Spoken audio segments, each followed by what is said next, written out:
जनता के बीच, जनता के साथ, जनता के मुद्दों पर जनता की बात। नमस्कार, बहुत स्वागत है आप सभी का। आप देख रहे हैं जनता की आवाज और आपके साथ मैं हूं अमृता गर्ग। देखिए, जनता ही आधार है इस लोकतंत्र का। ये लोकतंत्र है क्योंकि जनतंत्र है और सरकार जो परिभाषा है लोकतंत्र की वो यही है कि government for the people, of the people, by the people. लोगों की सरकार, लोगों के द्वारा चुनी गई सरकार, लोगों के लिए सरकार। लेकिन जिस तरीके के बयान सामने आ रहे हैं वो बयान ये सवाल उठाते हैं कि हमारे सियासतदान आखिर किधर जा रहे हैं। अगर लोकतंत्र में जनता को वोट करने का अधिकार है, लोकतंत्र में आपको बोलने का अधिकार है, आप कुछ भी बोल सकते हैं, तो क्या आप ये बोलेंगे? रणदीप सुरजेवाला ने आज एक बयान दिया। आज वो कैथल में थे और वहां से बयान देते हुए उन्होंने कहा कि बीजेपी को जो वोट करते हैं, बीजेपी का जो समर्थन करते हैं, वो राक्षस प्रवृत्ति के हैं। जो बीजेपी के लोग हैं, बीजेपी के कार्यकर्ता हैं, वो राक्षस प्रवृत्ति के हैं। और वो यही नहीं रुके, उन्होंने वोटर को भी यहां पर राक्षस प्रवृत्ति का बता दिया। अब इसके बाद से लगातार इस पे चर्चा हो रही है कि आखिर हमारे सियासतदान ऐसी भाषा का प्रयोग क्यों करते हैं। आप सियासत कीजिए, आप राजनीति कीजिए, लेकिन राजनीतिक बयान देते देते आपने मयार इतना गिरा दिया है कि आप एक वोटर से जो उसका हक है वो भी उससे छीनने की बात कर रहे हैं। लोकतंत्र ये अधिकार देता है कि आप अपनी पार्टी को चुनिए, अपने नेता को चुनिए, और यही आधार है लोकतंत्र का। यही तो आजादी है लोकतंत्र में। खैर, सवाल जनता से ही करेंगे, जनता से ही पूछेंगे, क्योंकि जनता के बारे में ही कहा गया है। जनता को ही, वोटर को ही राक्षस प्रवृत्ति का कहा गया है और इसके बाद से तमाम बयान आने भी शुरू हो गए हैं। जनता से मैं जवाब लूंगी कि जनता की इस पर क्या राय है। पहले आप सुनिए कि रणदीप सुरजेवाला ने कहा क्या है और किस तरीके से इस पर सियासत हो रही है, किस तरीके से अन्य तमाम नेताओं ने भी इस पर अपनी बात रखी है, खासतौर पर बीजेपी ने। राक्षसों, भाजपा भाजपा के राक्षसों, राक्षस हो तुम लोग। भारतीय जनता पार्टी को जो वोट देता है और भारतीय जनता पार्टी का जो समर्थक है वो राक्षस प्रवृत्ति का। इनको पहचानते तो होंगे ही आप, और आपने इनकी बातें भी सुन ली होगी। हो सकता है कि अपने अगले स्टेटमेंट में ये अपनी बात से पलट जाएं और कह दें कि मीडिया ने इनके बयान को गलत तरीके से तोड़ मरोड़ कर पेश कर दिया। ये कांग्रेस के प्रवक्ता हैं रणदीप सुरजेवाला, जिन्होंने हरियाणा के कैथल में ये बातें कही। आगे बढ़ने से पहले इनके बयान को फिर से एक बार सुन लीजिए। राक्षसों, भाजपा भाजपा के राक्षसों, राक्षस हो तुम लोग। भारतीय जनता पार्टी को जो वोट देता है और भारतीय जनता पार्टी का जो समर्थक है वो राक्षस प्रवृत्ति का व्यक्ति है। मैं आज महाभारत की इस धरती से श्राप देता हूं। जाकर पूछना है तो उस बच्चे के, उस बिटिया के, उस बेटे के माँ बाप से पूछो, तो कहता मौका तो दो, नौकरी मत देना। जब मिलेगी मिल जाएगी यार, पेपर में बैठने की इजाजत तो दो। बीजेपी का विरोध करते करते रणदीप सुरजेवाला की भाषा का स्तर इतना गिर गया कि वो बीजेपी के कार्यकर्ताओं को राक्षस कह रहे हैं। सिर्फ कार्यकर्ताओं को ही नहीं, बल्कि समर्थकों और बीजेपी को वोट देने वाले लोगों को भी ये राक्षसी प्रवृत्ति का ही बता रहे हैं। जाहिर सी बात है कि इस विवादित और अमर्यादित टिप्पणी पर हंगामा होना तय था, तो बीजेपी भी हमलावर हो गई। भारतीय जनता पार्टी, हम लोग जनता को अपना भगवान मानते हैं और मैं भी हमेशा कहता हूं मध्य प्रदेश मेरा मंदिर है, उसमें रहने वाली जनता ही हमारी भगवान है और उस जनता के पुजारी हम हैं। आप राक्षस भी कह रहे हैं और श्राप भी दे रहे हैं। आप जनता को भगवान नहीं मानते, स्वयं को भगवान मानते हैं और श्राप दे रहे हैं। क्या यही आपकी मोहब्बत की दुकान है? कांग्रेस ने सारी हदें पार कर दी है। कांग्रेस पार्टी के नेता रणदीप सुरजेवाला, जो अफजल गुरु को तो अफजल गुरु जी कहते हैं और उनके पार्टी के नेता ओसामा जी और हाफिज सईद साहब कहते हैं, वो आज भारत की जनता को ही गाली देने लग गए हैं, वोटरों को ही गाली देने लग गए हैं। सोचिए, वो कांग्रेस पार्टी जो लोकतंत्र के मंदिर पर किस प्रकार के आक्षेप लगाती है, लोकतंत्र की संस्थाओं पर सवाल खड़े करती है, विदेशी धरती पर जाकर लोकतंत्र मर गया है ये कहती है, भारत माता की हत्या हो गई ये भी कहती है। अब रणदीप सुरजेवाला कहते हैं कि जो जनता वोट करती है वो राक्षस प्रवृत्ति वाली होती है। भारतीय जनता पार्टी को समर्थन देने वाली जनता जिसे हम सभी लोग जनता जनार्दन मानते हैं, ऐसे लगभग 23 करोड़ लोगों को कांग्रेस पार्टी राक्षस प्रवृत्ति का बताती है। कभी रावण की भाषा उपयोग करना, कभी राक्षस की भाषा उपयोग करना, जनता इसके विरोध में खड़ी है। जनता आज परिवारवाद के विरोध में खड़ी है, जनता आज भ्रष्टाचार के विरोध में खड़ी है, जनता तुष्टीकरण के विरोध में खड़ी है। इसके चलते हुए वह आज जनता को ही राक्षस कहने लगे, क्योंकि वह लोकतंत्र में परिवार तंत्र से बाहर नहीं निकल पा रहे, और इसलिए ये बार बार इस प्रकार की भाषा का इस्तेमाल करते हैं, जो कि शर्मनाक है, और देश की जनता आने वाले दिनों में इनको ठीक मकूल जवाब देगी। कैथल की सभा से सुरजेवाला ने बीजेपी को वोट देने वाले और बीजेपी के समर्थकों को श्राप देने का ऐलान किया। अब सुरजेवाला के बयान पर सियासी संग्राम तेज है। बीजेपी इस बयान को लेकर राहुल और प्रियंका गांधी पर हमला बोल रही है। Bureau report, Bharat 24। आप राजनीति कर रहे हैं, आप सियासत कर रहे हैं, आप नेतागिरी कर रहे हैं, समझ में आ रहा है, लेकिन आप जो बयान दे रहे हैं उनको सुनिए तो सही, समझिए तो सही। आप जो बोल रहे हैं, क्या आप वो सोच समझकर बोल रहे हैं या सिर्फ बोलने के लिए बोलते चले जा रहे हैं? किस तरीके की ये बयानबाजी, और बाद में फिर ये कह दिया जाता है कि मीडिया ने हमारे बयानों को तोड़ मरोड़ कर पेश किया, मेरे कहने का ये मतलब नहीं था। लेकिन जनता किस पर क्या राय है ये जान लेते हैं। आज जो रणदीप सुरजेवाला ने बयान दिया, उस पर आपका क्या कहना है? देखिए, कांग्रेस की सबसे बड़ी गलती ये है कि उनके पास नेता कुछ ऐसे हैं जो कि उसको पार्टी को डुबाने के लिए चक्कर में डूबे। मैं आम आदमी पार्टी का एक कार्यकर्ता हूँ, उसके तौर पे बोल रहा हूँ। अभी इंडिया अलायंस हो गया है, अब इनको वोट कैसे दे आदमी? अब ये बताइए, आप भ्रष्टाचार पे बात करिए, महंगाई पे बात करिए, उन विषयों पे सरकार को घेरिए ना। अब डायरेक्ट 140 करोड़ की जनता ने प्रधानमंत्री मोदी जी को चुना है, तो उनके जो वोटर हैं उनको क्यों गालियां दे रहे हो आप? तो ये गलत है उनका बयान। मैं इसका खंडन करता हूँ, इस बयान का, ये गलत है। देखिए, ये जो बयान आप लोग दे रहे हैं, इससे आप बीजेपी को तो घेर रहे हैं, लेकिन आप लोकतंत्र पर सीधे सवाल कर रहे हैं, आप वोटर पर सवाल कर रहे हैं। क्या ये लगता है कि नेताओं का स्तर बयानबाजी का गिरते जा रहा है? नहीं, नेताओं का दोष नहीं है, दरअसल फ्रस्ट्रेशन है। अब करें क्या?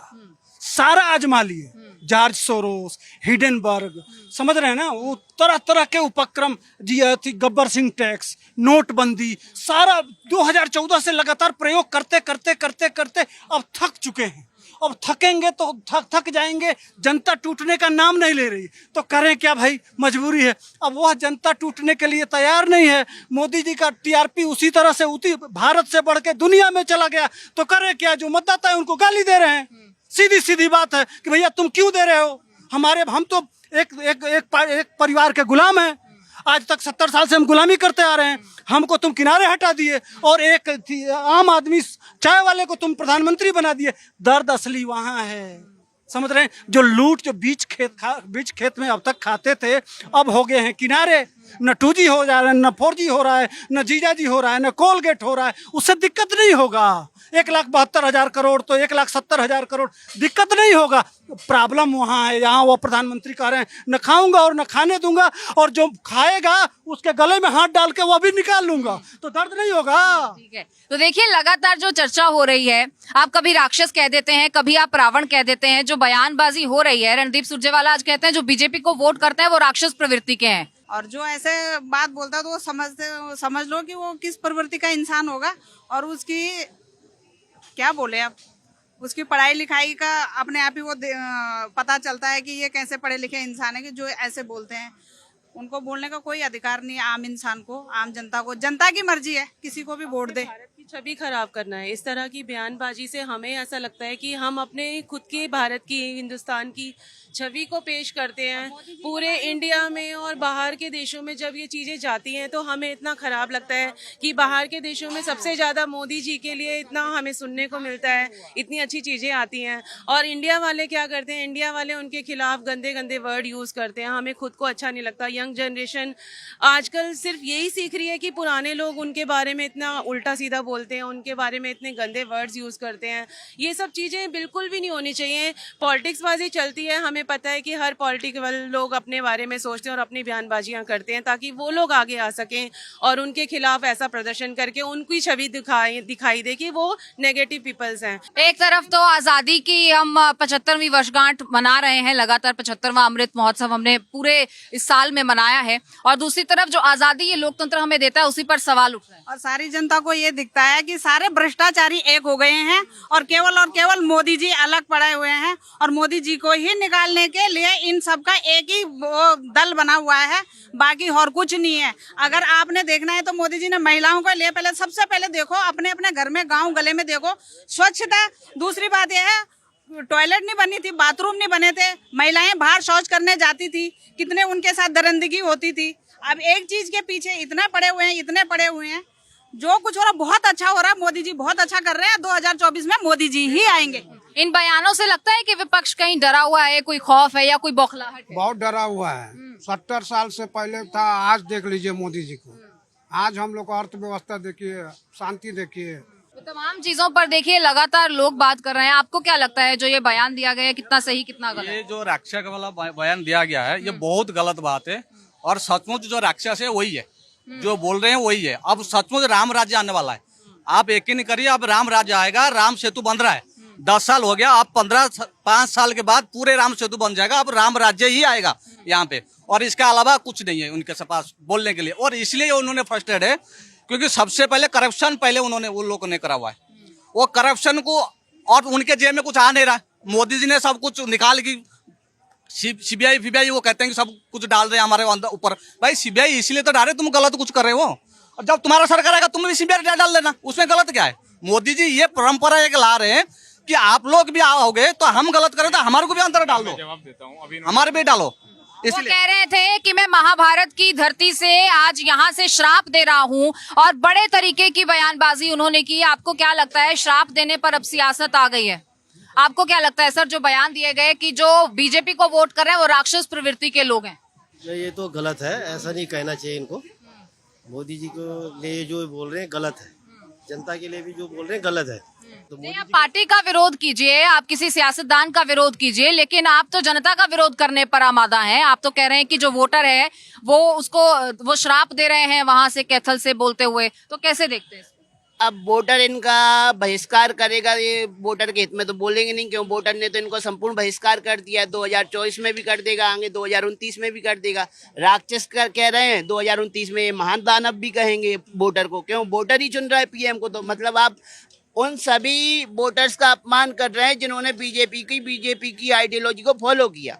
अब आप ये कहते गई प्रधानमंत्री जी अभी तक बोल रहे थे, कोई कुछ नहीं बोल रहा था, भाई ठीक है पक्ष विपक्ष से चलता रहता। अब तो आप वोटरों को राक्षस बोलने लगे, तो ये इनकी राक्षसी प्रवृत्ति है। जो 1984 में सिक्कों को मारा तो वो राक्षसी प्रवृत्ति का नतीजा इस वजह से नहीं रहे।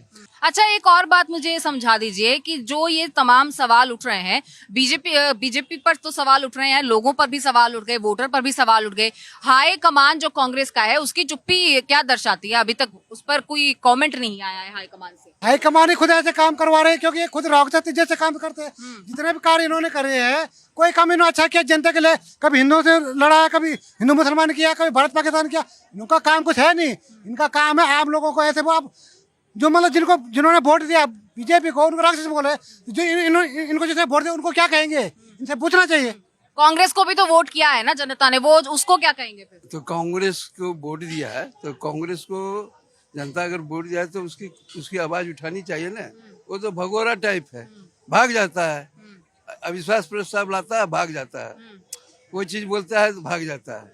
किसी विषय पर बहस करने से कांग्रेस और विरोधी पार्टी जितने भी है सब नाकाम रहा। आज रणदीप सुरजेवाला ने कह दिया जो बीजेपी को वोट करते हैं वो तो राक्षस प्रवृत्ति के वोट। राक्षस 367 वोट आया। तुम कहाँ हो? तुम्हारा क्या वजूद है? आज 304 वोट के बाद भी 367 वोट है। आने वाले 24 में 425 एमपी आएंगे, बीजेपी का ही आएंगे। देखिए, कांग्रेस की हाईकमान इस मुद्दे पर बोलेगी या नहीं बोलेगी, लेकिन रणदीप सुरजेवाला का बोलना भी एक बड़ा बयान है, बड़ा चेहरा है वो कांग्रेस के। कहा है कि जो वोट बीजेपी को करते हैं वो राक्षस प्रवृत्ति के लोग। फ्रस्ट्रेशन निकाल रहे हैं अपना, और क्या है, फ्रस्ट्रेशन निकाल रहे हैं। आपको क्या लगता है सर? नहीं, गलत सेंटेंस यूज किया गया है, ऐसे किसी भी पब्लिक को ऐसे नहीं बोल सकते है ना जी। तो जो कांग्रेस को वोट करते हैं उनको क्या कहेंगे? कांग्रेस के वोटर्स भी तो है ना देश में। तो आप जैसे वो सेंटेंस यूज कर रहे हैं तो वो भी वो सही हुए ना, वो इक्विवेलेंट हो गए। तब तो जो बीजेपी के हुए उससे उनके हुए, तो ऐसे यूज नहीं करनी चाहिए। मैम वो खुद ही बेवकूफ होगा बोलने वाला। तो पहली बात तो वो भी कभी न कभी वोट किया होगा, तो वो तो खुद बेवकूफ हो गया अकॉर्डिंग तो उसके अकॉर्डिंग। तो फ्रस्ट्रेशन निकालना और क्या ही। क्या लगता है कि देखने की जरूरत है, सोचने समझने की जरूरत है कि आप क्या बोल रहे हैं पब्लिक मन से? देखिए जी, हार की हताशा है, बार बार हार रहे हैं ये लोग, इसलिए अब ये गालियों पे उतर आए हैं, जनता को गालियां देनी शुरू कर दी है इन लोगों ने, बस और कुछ नहीं है, कुछ नहीं बोल सकते आप। आप एक वोटर हैं, आज रणदीप सुरजेवाला कहते हैं जो बीजेपी को वोट करते हैं वो राक्षस प्रवृत्ति के हैं, तो ये ठीक है बयान? नहीं, वो तो वोटर के मन के ऊपर है ना, वो मेरी मर्जी, मैं किसको भी वोट करूं। तो क्या बयान सोच समझ कर नहीं देने चाहिए? सोच समझ के नहीं बोलना चाहिए था? एकदम बोलना चाहिए सोच समझ के। ये सही है या गलत है जो उन्होंने बोला? नहीं, वो किसी पार्टी को लेके बोले वो गलत है ना। पार्टी को लेके बोले होते तो गलत नहीं होता शायद, लेकिन वो लोगों को, वोटर को लेकर बोले हैं कि जिन्होंने बीजेपी के लिए वोट किया। हाँ? कोई एक पार्टी को ही टारगेट किया है ना वो, मतलब कि बीजेपी वाले वोट जो दे रहे हैं वो गलत है, वो ऐसा ही सवाल किया। जो जनता ने बीजेपी को वोट किया है वो राक्षस प्रवृत्ति की है, गलत है या सही है? गलत है। गलत है? आपको क्या लगता है? गलत लगता है। अब ऐसे गलत बयान देंगे कांग्रेस वाले तो कांग्रेस की लुटिया ये डुबाएंगे ही डुबाएंगे, इतनी तो डूबी हुई है, आगे और डूबेगी, 0/0 होगा। और जिन इलेक्शनों में कांग्रेस ने आप वालों को जम के गालियां निकाली, आप वालों ने कांग्रेस को गालियां निकाली, कांग्रेस वालों ने आप वालों को, अब ऊपर हो गया अलायंस। अगर ना वो अब उनके मुंह पर लगने वाले हैं, दूसरे मुंह पे लगने वाले हैं, दुकान बंद हो जाएगी ना, तो फिर इसी को बोलो ये नफरत की दुकान है, मोहब्बत की दुकान बंद हो जाएगी आपकी, नहीं मिलेंगे तो? देखिए, नफरत की दुकान नहीं है ये, मोहब्बत की दुकान राहुल गांधी खोल रहे हैं। अब उनके नेता का उन्हीं के बहुत सीनियर नेता है ना रणदीप सुरजेवाला, साथ रहते हैं आप, उन्होंने जो बोला अब उनके पार्टी हाईकमान देगी, खड़गे जी देखेंगे हम उनके बयान का क्या करना चाहिए। लेकिन आप भी तो पार्टनर्स है ना? देखिए, पार्टनर हैं, पार्टनर्स इन अलायंस है, पार्टनर्स इन क्राइम है। अब देखिए मैडम, एक संबित पात्रा, एक इनका पार्टी का प्रवक्ता, उन्होंने बोला था एक बार के मंगल ग्रह के प्राणी हैं जो बीजेपी को वोट देते हैं, हमारी पार्टी ऐसी बन गई, तो उनके बयान को आप लोग नहीं दिखाओगे, लेकिन कांग्रेस के अदर पार्टी के बयान को आप लोग दिखाओगे। क्या सही मानते इस बयान को? मत दिखाएं। मैं खंडन कर रहा हूँ इस बात का, मैं मना कर रहा हूँ। अब अरे भाई, मंगल ग्रह के प्राणी हैं हम, मंगल भवन अमंगल हारी द्रवहु सुदोषर ताजिर बिहारी, मंगलम भगवान विष्णु, मंगलम गरुड़ध्वजा, मंगलम पुंडरीकाक्ष, मंगलम तनोहरि, हर जगह मंगल ही मंगल। अगर प्रवक्ता मंगल ग्रह का कह दिया तो मंगल हूँ, आपके आंख में दिक्कत है, मंगल से दिक्कत है इनको। प्राणी बनने से हम अच्छे हैं, राक्षस नहीं बनना भाई, कांग्रेस को वोट डाल के राक्षस नहीं बनना, हम मंगल के अच्छे हैं। कांग्रेस के साथ तो आम आदमी पार्टी भी जुड़ी है, अब ये तो वोट नहीं डालेंगे तो फिर आपको तो नुकसान हो जाएगा ना। देखिए, ऐसा है, पंजाब में तो आम आदमी पार्टी अकेले चुनाव लड़ेगी, दिल्ली का देख लेंगे ये लोग, अगर दिल्ली में अगर सीटों का बंटवारा हो, छोड़िए ना, मैं तो 24 की बात कर रही हूँ। नहीं, मैं 24 की बात कर रहा हूँ। 24 में आम आदमी पार्टी वहाँ पे अकेले चुनाव लड़ेगी, लेकिन यहाँ पंजाब में आम आदमी पार्टी से अलायंस नहीं होगा। ऐसे निजी हित अब उनके जो नेता हैं वो ही नहीं मान रहे हैं कांग्रेस के। देखिए, मैं कांग्रेस का सपोर्टर नहीं हूँ। आम आदमी पार्टी वहीं लड़ सकता है जहाँ कांग्रेस लीड कर रहा है, और कहीं नहीं लड़ सकता, ये मैं गारंटी के साथ लिख देता हूँ। लेकिन आम आदमी पार्टी ने तो सत्ता से उखाड़ा था ना कांग्रेस को। वही तो कह रहा हूँ, जहाँ कांग्रेस है वहीं आम आदमी लग सकती है, और दूसरा जगह कहीं नहीं लग सकता, ये गारंटी के साथ एग्रीमेंट में मैं लिख सकता हूँ, और कहीं नहीं जीत सकता। जहाँ कांग्रेस है वहीं आम आदमी पार्टी जाएगी घुसेगी, और बीजेपी को नहीं हरा सकता। मोदी जी के गढ़ में जाके 15 साल पुराना शासन नहीं हटा, एमसीडी नहीं जीती, 15 साल पुराना राज्य उनका। बीजेपी बोलती थी केवल कांग्रेस को हरा सकते, कांग्रेस को, बीजेपी को भी उखाड़ के फेंका। अब 15-20 साल हो गया, लोग देखने लगे भाई, इसको एक बार मौका दे दो। मोदी सुनिए एक मिनट सुन लो भाई। सुप्रीम कोर्ट ने कहा कि दिल्ली का सारा बजट जब आप उसमें लगा दोगे विज्ञापन में, तो सीता जी के पास भी जब रावण आया था तो साधु का बेस बना के आया था। जब हनुमान जी जा रहे थे बूटी लाने तो कालनेमी साधु के बेस में था, तो एक कालनेमी दिल्ली में भी आया, एक रावण दिल्ली में भी आया साधु का बेस बना के, और सीता जी को इनकी पार्टी, अभी इन्होंने बोला सुप्रीम कोर्ट ने बयान दिया, इनकी पार्टी सुप्रीम कोर्ट के फैसले को बदल लेती है। इंडिया में स्पेशली ... इसके लिए इससे ये पता लगता है कि इन लोगों की कोई आपस में समझौता नहीं है, सब लोग ... है। आगे चल के हो सकता है कि इन लोगों के बीच में मतभेद आ सकते हैं किसी न किसी बात को लेके। वो तो सारी दुनिया को पता है ना, क्योंकि जैसी सोच, अगर इस सोच के आधार पर अगर वो बोल रहा है, चाहे कोई भी हो, मैं तो किसी भी सोच तो बताना है ही नहीं, सामने दिख रहा है। क्योंकि अगर वो नेशनल टीवी पर अगर ये चीज बोल रहा है तो वो सबसे बड़ा बेवकूफ इंसान है।